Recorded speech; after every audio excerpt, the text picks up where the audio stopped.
Kecamatan Tarokan, Kabupaten Kediri. Saya akan memaparkan tentang pemetaan aset, yakni identifikasi sumber daya sekolah yang ada di lingkungan sekolah kita. Lanjut, Bu Wulan. Nah, tujuan kegiatan kita pada siang hari ini, yakni CGP atau saya, calon guru penggerak, itu mengidentifikasi secara kolaboratif. Jadi bekerja sama dengan siapa? Dengan warga sekolah lainnya tentang aset, kekuatan, atau sumber daya yang dimiliki oleh sekolah.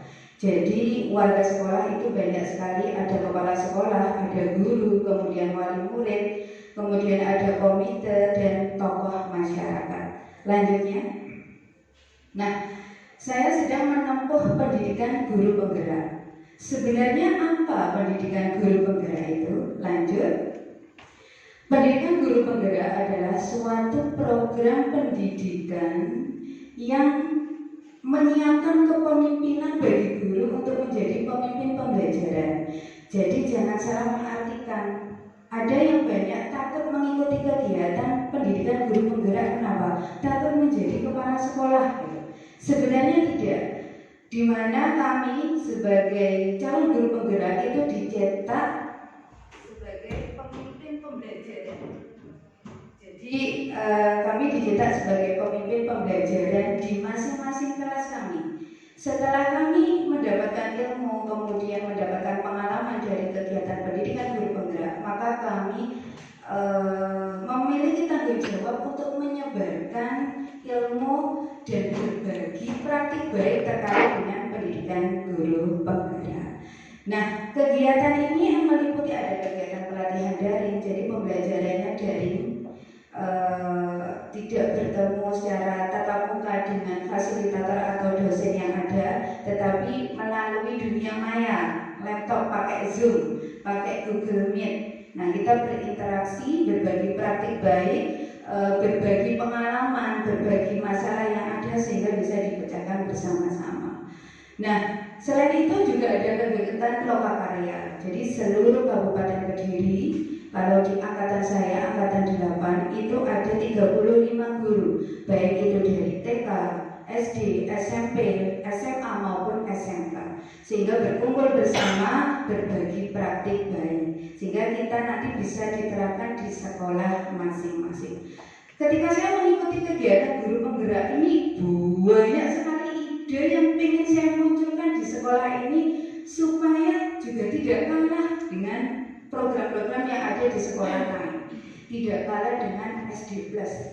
Coba saja kalau yang di agama Islam ya, siswa yang beragama Islam, sekarang di sini sudah ada sholat duha, kemudian ada juz amma, hafalan, tahfidz, kemudian nanti ada program-program yang lainnya terkait dengan kegiatan agama. Jadi tidak kalah. Makanya ya yakinlah bahwa putra-putri panjenengan di sekolah di sini kita akan maksimalkan supaya peserta didik atau murid tersebut menjadi pribadi yang baik, beriman, bertakwa dan berakhlakul karimah. Nah, kegiatan saya ini selama 8 sampai 9 bulan, jadi lama sekali. Jadi kegiatan pembelajaran daring, kemudian praktek seperti ini. Dulu di awal saya mengumpulkan hanya guru-guru, sekarang harus melibatkan wali murid supaya kita bisa berkolaborasi untuk mewujudkan pendidikan yang berpihak kepada murid. Nah, lanjut Bu Bulan. Lanjut. Nah, di dalam kita sudah menyadari bahwa pendidikan di Indonesia itu pahlawan pendidikannya siapa? Ki Hajar Dewantara. Makanya dalam program guru penggerak ini kita memakai filosofi dari Ki Hajar Dewantara. Banyak sekali filosofinya, seperti ing ngarsa suntulodo, ing madya mangkarsa, beturi handa yani. Nah, yang dipakai salah satunya ini. Pendidikan itu bertujuan untuk menuntun, jadi tidak bisa memaksa, apalagi sampai mengancam dan sebagainya. Kita menuntun, mendidik, mendampingi, memfasilitasi murid dengan segala kodrat yang ada pada diri anak. Anak-anak memiliki kodrat yang berbeda-beda, memiliki potensi yang berbeda-beda. Ada yang matematikanya lemah, tapi bagus di motoriknya, olahraganya bagus. Disetrek terus pun matematika harus 100. Akhirnya apa? Linglung, nangis, takut sama gurunya dan sebagainya. Tapi dia memiliki kelebihan di sisi yang lain. Nah, guru harus bisa memahami seperti itu. Jadi tidak bisa menekan terus harus sama. Larinya anak itu tidak bisa disamakan. Jadi berbeda, tetapi tujuannya sama. Apa tujuannya nanti? Selamat dan bahagia. Supaya murid-murid nanti sebagai manusia maupun sebagai anggota masyarakat. Nantinya anak-anak itu pasti terjun di masyarakat. Nantinya menjadi orang dewasa, bahkan mungkin nanti masuk dalam ada dunia politik, ada yang masuk menjadi perangkat desa, mungkin ada yang menjadi RT, ada RW, tokoh masyarakat dan sebagainya. Nah, supaya mereka itu selamat ketika menjadi misalkan menjadi kepala dusun gitu ya, atau menjadi Pak Lurah. Nah, biar dirinya itu selamat bagaimana? Dia bahagia, harta banyak dan sebagainya. Tapi supaya dia selamat bagaimana? Kita bekali dengan ilmu agama, kita bekali dengan pribadi yang baik. Jadi ukuran siswa atau murid itu sukses atau tidak itu tidak tergantung pada akademiknya, tetapi bagaimana kita bisa menggali potensi yang ada dalam diri murid tersebut sehingga nanti menjadi masyarakat bahagia. Kemudian kalau anaknya bahagia, bagaimana perasaan kita Bapak Ibu? Senang, bisa membahagiakan orang lain juga. Nah itu. Jadi ketika pembelajaran, ya supaya anak-anak senang bagaimana? Supaya anak-anak bahagia bagaimana? Itu bagaimana guru berpikir secara kreatif agar tujuan pembelajaran tercapai, anak juga senang mengikuti pembelajaran. Jangan sampai ada anak yang takut sama gurunya. Aku tidak mau aku diajari orang itu, guru itu. Nah, selanjutnya, nah ini ada beberapa dokumentasi kegiatan saya terkait dengan guru penggerak. Sebenarnya banyak karena saya sudah tinggal 1 bulan lagi dan bulan masih berjalan baru 2 bulan tadi ya, 2 lokal baru 2 bulan dan saya tinggal 1 step. Ya ini setelah ini nanti saya mencanangkan program, setelah itu program tersebut ditampilkan di gelar karya. Nah ini ada beberapa kegiatan. Kemudian ya bisa lanjut ya Bapak. Kemudian sekolah itu adalah sebuah ekosistem karena di dalamnya ada ada unsur biotik, ada unsur abiotik. Ini kalau pelajaran IPA ya.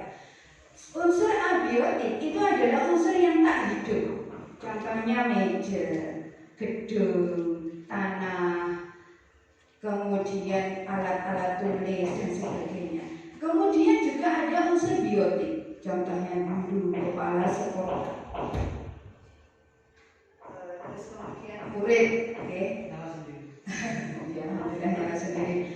Ada murid, ada wali murid, ada komite, itu unsur biotik. Nah, ekosistem ini harus bekerja sama, berkolaborasi, supaya apa? Bisa menciptakan hubungan yang selaras dan harmonis. Jadi seperti yang disampaikan Pak Terus tadi, ketika ada permasalahan, ya kita ngobrol aja, bertukar pikiran, sharing bersama. Tidak perlu di-up di grup, terus di-up di tetangga-tetangga yang tidak tahu masalahnya. Jadi kita bisa menerima masukan. Nah, aset biotik dan abiotik yang tadi ya, apalagi kita lingkungannya sekolah ini baru semua.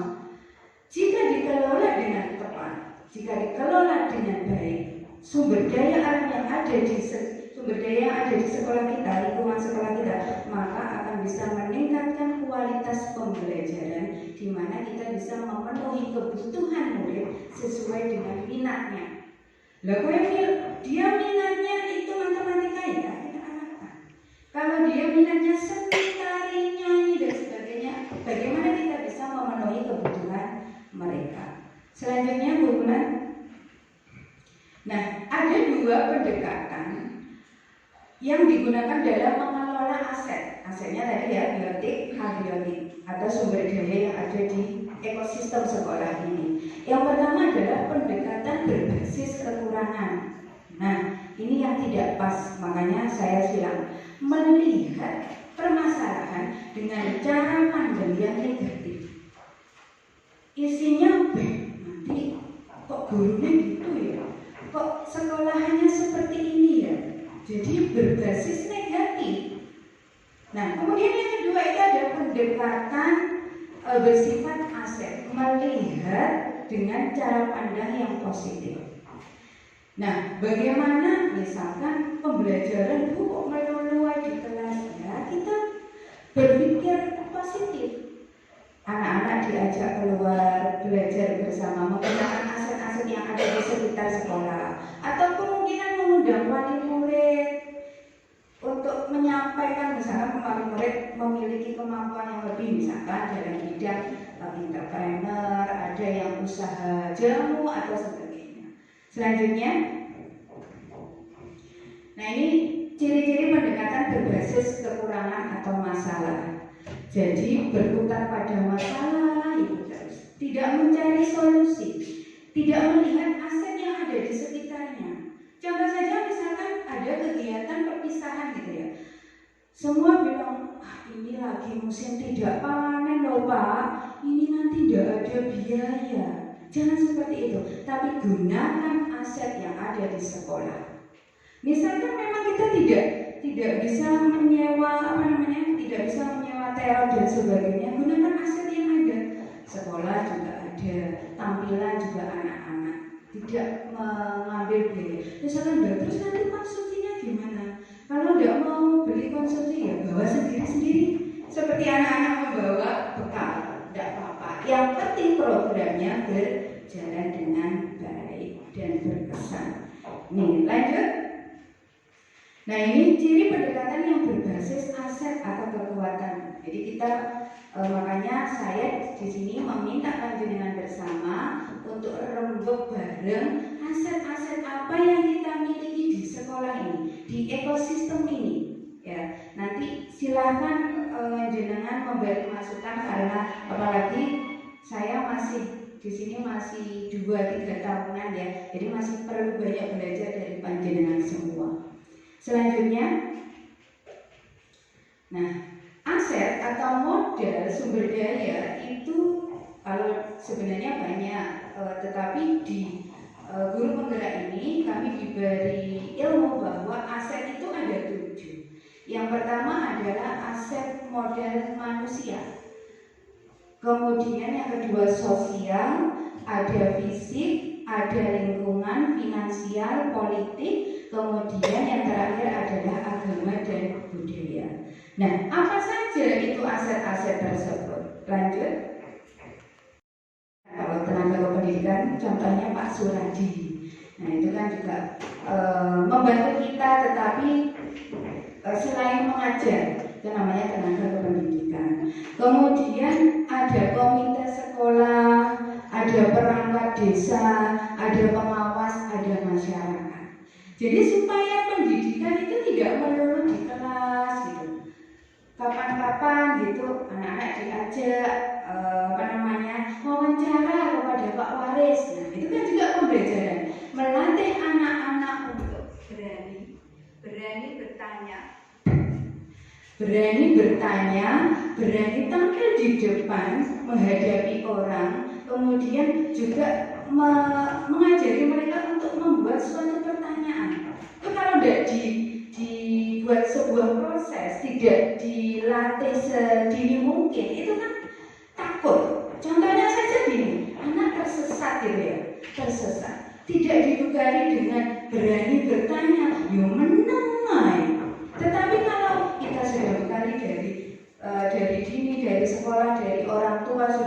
itu, maka ketika dia tersesat apa kemana, ya tanya. Kalau malu bertanya, ya sesat di jalan. Oke, lanjut. Nah, yang kedua adalah modal sosial, hubungannya dengan interaksi sosial. Ini kalau guru-guru ada anggota KKK, PGRI, Koperasi, Korpri, ada anggota pramuka. Maksudnya seperti apa? Guru-guru di sini tetap belajar walaupun sebagai guru. Kenapa? Karena belajar itu sepanjang hayat. Seperti KKG, ya ada gambar saya pas kegiatan diseminasi kurikulum merdeka, itu juga mendapatkan ilmu pengalaman yang banyak. Anak-anak akhirnya tak ajari caranya belajar sambil bermain seperti apa, gitu ya. Kemudian ini ada kegiatan pramuka, ada PGRI. Nah, ini ada Karang Taruna. Saya ingin tanya, kalau di sini Karang Tarunanya aktif apa tidak ya? Kegiatan. Sementara belum ya. Tapi kalau ketua Karang Tarunanya Pak Sobiri, bukan? Pak Sobiri. Oh, iya. Nah, nanti bisa koordinasi. Kalau Karang Tarunanya itu aktif, pasti misalkan kita bisa belajar dengan teman-teman di Karang Taruna. Kita undang mereka. Kemudian mungkin pembelajaran cara memfoto yang bagus gitu, atau kamera walaupun hanya HP yang seperti ini tidak apa-apa, pakai HP gurunya juga tidak apa-apa. Jadi nanti siapa tahu orang tuanya punya wirausaha, punya toko, itu difoto. Foto itu juga ada caranya loh, tidak asal cekrek-cekrek, tapi di mana ambil angle-nya di mana sehingga toko tersebut kelihatan bagus. Kemudian yang punya menu-menu yang biasa online itu juga bisa. Kalau fotonya tidak pas dengan teknik yang tidak pas juga, maka hasilnya juga tidak bagus. Kita bisa bekerja sama dengan siapapun gitu ya. Terus ada kelompok tani ya, kalau di sini malah ketuanya siapa? Nah, kita harus memahami, jangan kita terlalu mikir anak-anak nanti pokoknya jadi dokter, jadi polisi, jadi tentara. Tetapi lokal yang ada di sini itu apa? Misalkan memang di sini kebanyakan warganya adalah tani, berkebun. Nah, kita bisa membekali anak-anak dengan cara berkebun yang baik. Jangan ini anak gunung, mulai di gunung belajar tani ini juga pasti dia. Tetapi bagaimana budaya atau pembiasaan yang ada di lingkungan sini dimaksimalkan yang bagus. Pak Kris sudah dibekali ya kemarin Pak sama Dinas Pertanian ya. Nah, nanti Pak Kris bisa diundang ya, mungkin guru-guru nanti bisa menjadwalkan. Nah, bagaimana menanam yang bagus, yang hasilnya baik dan memproduksi yang lebih banyak itu bagaimana? Ada caranya. Kita bisa mendatangkan Pak Kris atau mungkin wali murid yang lain juga bisa. Jadi pembelajaran itu kita harus berkolaborasi dengan orang lain atau pihak lain supaya lebih mengenal dan itu real, fakta. Kenapa? Anak-anak setelah dari SD, dari SMP, SMA, padahal orang tuanya itu tani. Ditanya piye carane nandur jagung itu nggak paham. Karena melihat bapakku tani pekerjaan yang biasa itu gitu. Padahal itu adalah kalau dimaksimalkan potensinya, ya tambah sugih. Terus bukan, jangan Pak Kris niku nggih, tambah sugih. Walaupun tani tetap sugih. Lanjut. Nah, modal fisik. Nah, kita alhamdulillah mendapatkan ruangan yang baru, fasilitas yang baru, ada kantor, ruang kelas, tempat ibadah, perpustakaan yang baru, ruang guru, lapangan, halaman dan sebagainya. Nah, yang berbeda itu adalah Chromebook. Nah, kemarin kita alhamdulillah dapat bantuan 15 Pak Adi ya. Nah, ini penanggung jawabnya Pak Adi, 15 Chromebook. Supaya nanti pembelajaran bisa maksimal, tidak harus anak-anak itu membawa laptop, minta laptop ke orang tuanya. Di sekolah sudah disediakan. Nah, nanti bisa dijadwalkan Pak Adi anak-anak belajar dengan Chromebook, biar anak-anak lebih semangat dan mengetahui perkembangan teknologi. Nanti ketika di SMP ujiannya pakai laptop semua ya udah gitu ya. Kalau sementara ini kan kita hanya AKM kelas 5. Nah, tapi kalau di SMP nanti kelasnya atau mungkin nanti kenaikannya semuanya pakai IT, jadi anak-anak tidak gagal. Kemudian ada koperasi, ada dapur sekolah, ada tempat cuci tangan, ya kita maksimalkan loh. Kalau guru kelasnya itu tidak memaksimalkan fasilitas yang ada di sini, langsung di Bu, anak-anak kok pembelajarannya gini aja tuh Bu, coba ini pakai ini, ya bisa, silakan. Ya, monggo, tidak apa-apa, kita saling mengingatkan ya Bapak Ibu. Selanjutnya modal lingkungan. Nah, alhamdulillah, puji Tuhan kita di lingkungan yang asri, walaupun sekarang sudah mulai panas. Kalau di lingkungan saya di Geringen itu malah panasnya itu pagi sampai ketemu pagi kipas angin nyala terus itu. Ya, di sini alhamdulillah sudah udaranya segar, walaupun panas tapi tidak sepanas yang ada di bawah. Ada taman sekolah ini nanti supaya bisa dimaksimalkan yang bagus, anak-anak bisa merawat taman yang bagus bagaimana. Nah, itu juga bisa menjadi aset pembelajaran untuk anak-anak. Jadi yang menyiram tanaman itu biar gak ibu ya kan. Anaknya pun di sekolah diajari tanggung jawab terhadap taman kelasnya. Jadi akhirnya di rumah juga lebih bertanggung jawab. Ngoten ya Bapak Ibu. Terus ada sawah tegal, hutan, sungai bersih, agrowisata petik jeruk. Kadang mungkin pembelajaran ada di kebun petik jeruknya Bumi atau yang lainnya.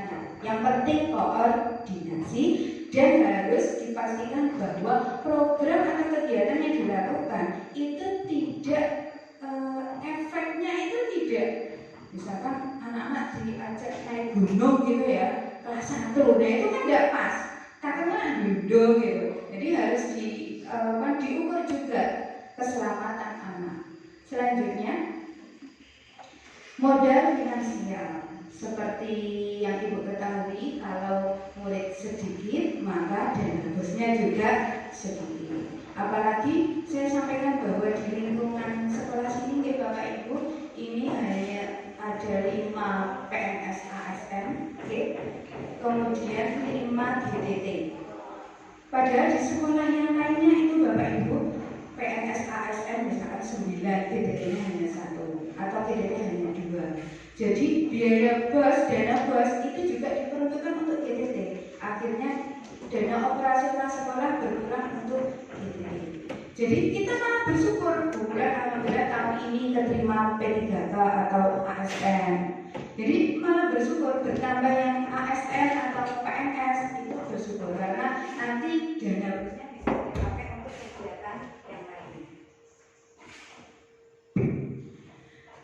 Kemudian ada koperasi sekolah, ada tabungan, sumbangan lain yang bersifat tidak mengikat atau mungkin infak. Setiap hari Jumat itu ada infak. Nah, alhamdulillah kemarin infak kita pakai untuk pembangunan tempat wudhu. Kalau dulu tempat wudhunya anak-anak itu berdesaran laki-laki perempuan pakai wudhu kedemek wudhunya tak di banyu, deh. Nah, alhamdulillah tahun kemarin sebelum pembangunan ini itu sudah kita pakai uang infak itu untuk membangun tempat wudhu sehingga yang laki-laki dan yang perempuan berbeda.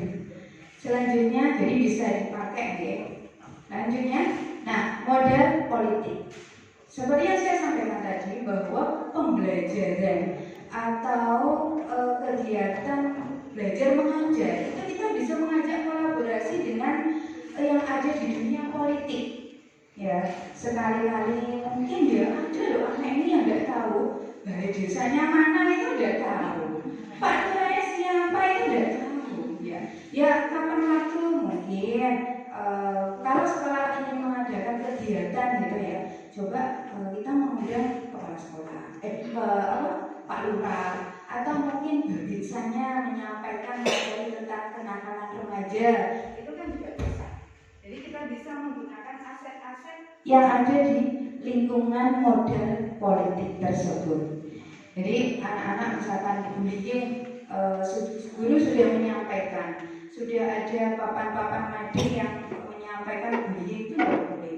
Supaya lebih kuat lagi, kita bisa mengundang dari pihak polisi. Pasti bapak polisi itu akan bercerita, ini kemarin bullying kepada anak ini. Nah, karena menyalahi aturan hukum, akhirnya dipenjara. Itu anak sudah takut, sehingga ketika melakukan bullying itu wanti-wanti takut. Jadi dia lebih waspada diri. Nah, ini ada bandara, sebentar lagi juga ada stadion, ya. Nanti bisa dipakai untuk sumber belajar anak. Selanjutnya, nah yang terakhir adalah modal agama dan budaya. Saya dulu pertama awal kesini tuh kaget Bu, ya. Kenapa? Karena dulu saya itu ngajarnya di SD Plus, semuanya beragama Islam, terus wali muridnya juga sambil menitipkan anaknya, jadi pulang ya jam 3. Dengan keadaan di sini kan berbeda. Alhamdulillah saya lihat, saya awalnya nih sudah dipeseni sama pengawas yang dulu menjadi pengawas saya di kota. Bukan ambil sekolahan yang baru, nak mutasi, aja kemelintir. Menang dhisik, diamati modelnya seperti apa sekolah tersebut, orangnya seperti apa, muridnya seperti apa. Jangan langsung gaspol, jangan. Ya saya perhatikan. Oh gini, ya di sini toleransinya itu sangat bagus sekali. Dan saya sangat salut sekali, walaupun ada berbagai macam agama yang ada di sini, ya, baik itu anak-anak maupun wali murid ataupun masyarakat di sekitar sini, tetapi kehidupannya alhamdulillah tentram, damai, tidak ada isu-isu yang memecah belah, walaupun itu isunya kaitannya dengan agama. Sehingga saya ketika ketemu dengan anak-anak menyampaikan materi itu ya luas. Kadang ini dosa wedi kok ini tersinggung dan sebagainya. Alhamdulillah tidak, anak-anak itu.